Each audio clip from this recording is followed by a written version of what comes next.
People that's missing, and then we're trying to get people identified. That particular vehicle was pinned against a tree, and the occupants were unable to escape. You may be surprised to learn that other than deaths associated with extreme heat, not tornadoes, not lightning, but flash flooding is the #1 weather-related killer in the United States. Almost 100 people die every year due to flash flooding, and 2/3 of them die in their vehicles. While overall the number of deaths due to other types of severe weather is decreasing, deaths associated with flooding are on the increase. The ground is about saturated as much as it can handle, and now we're going to start getting a lot of runoff from the rains. I've been keeping an eye on the bridge, and it's a little over halfway full, I think, but if they say there's still a lot more rain to come, then I'm really scared. Last year I ended up putting out about 30 bags.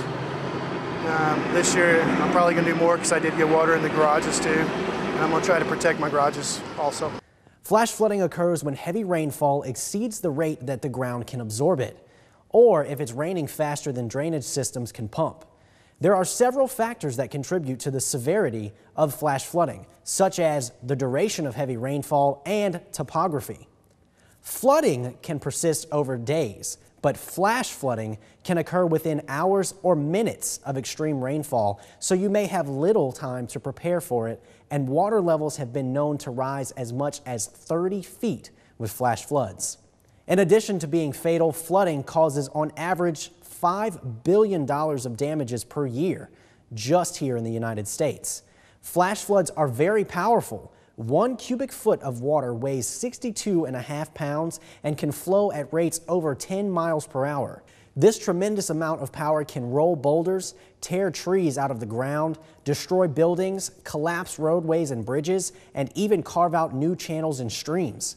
This brings us to the most important factor when it comes to dealing with flash flooding. You've heard it before and we'll say it again. Never drive your vehicle through water of unknown depth, especially if that water is flowing across a roadway or at night when it becomes even harder to judge the depth of the water. If you drive your car into flowing water and your vehicle stalls, you have now put yourself in a very dangerous situation.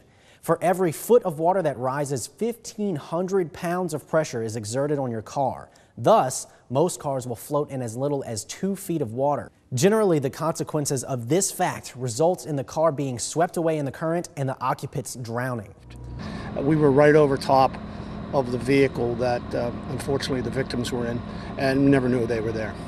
I mean, the bottom of the boat didn't even scrape against the top of the car.